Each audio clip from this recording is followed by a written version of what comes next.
these disruptions are actually snowballing. So Southwest has canceled about 2/3 of its flights for today. There's another about 58% that are canceled for tomorrow. Going into New Year's Eve, they do expect things to stabilize, but you have tens of thousands of travelers all around the country that are stranded. People are trying to get home after Christmas, and the options are limited. You know, sometimes you think, okay, I'm desperate, I'm going to book a flight on another airline, and there aren't a lot of seats available, and the fares have been sky high. You know, the Transportation Secretary has been urging airlines to cap fares, and we've heard from Delta, United, and American today saying that they are doing that, at least in select markets, if not more, for any traveler that has been affected by Southwest. That's something that we see in the wake or before hurricanes. So this is really an emergency situation for a lot of travelers. People are stuck at airports. They don't have their stuff. They're traveling with children. You know, there's lots of expenses they're incurring. Southwest says that they are going to accept receipts and then reimburse travelers for those expenses. And those are only getting bigger by the day, by the hour, really.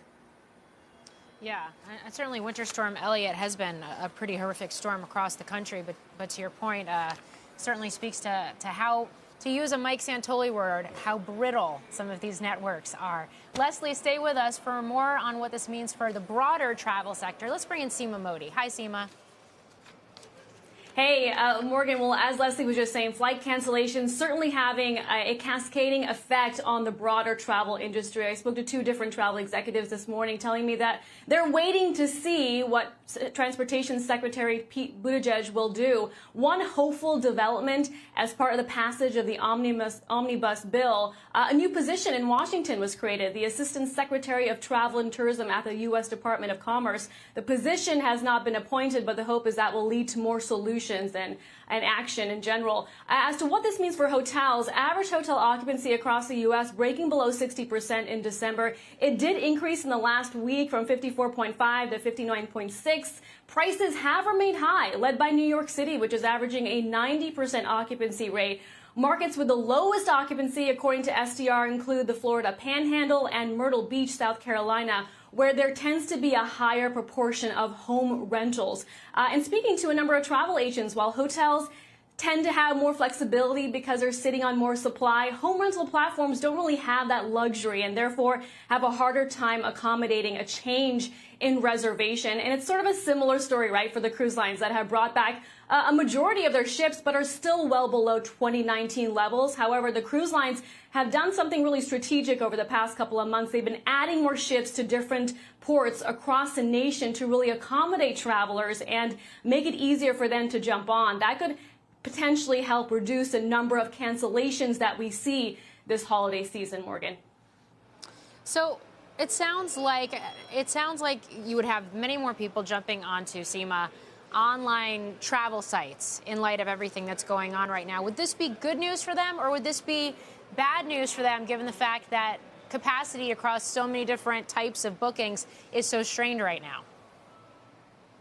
I think the flight cancellations, Morgan, from what I've been able to grasp so far, is pretty much a negative headline for all parts of the travel story. For the online travel operators, you're right. They are seeing more activity, more customers rebooking, trying to figure out what is the next best option. If they can't get to the place they were hoping to get to, what else can they do? Is there a different airline they can take, perhaps go with a plan B? The other thing I'm hearing from travel agents is people saying, well, if I can't fly, can I drive to a nearby destination to at least take my family somewhere, right? If I can't get to where I want to, what's the next best option? And that is where the online travel operators can play a crucial role.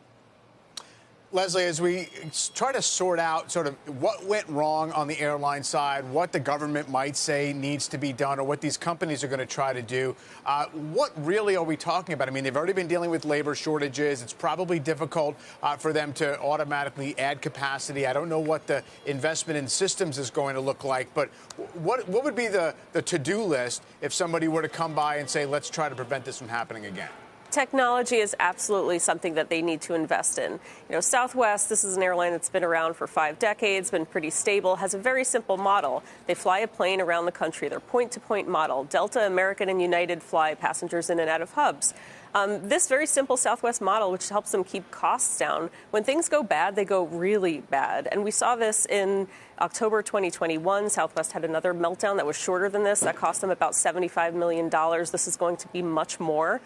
So investing in those systems so that they can handle as many scheduling changes as occurred during this winter storm and in the aftermath, that's very high on Southwest's to-do list.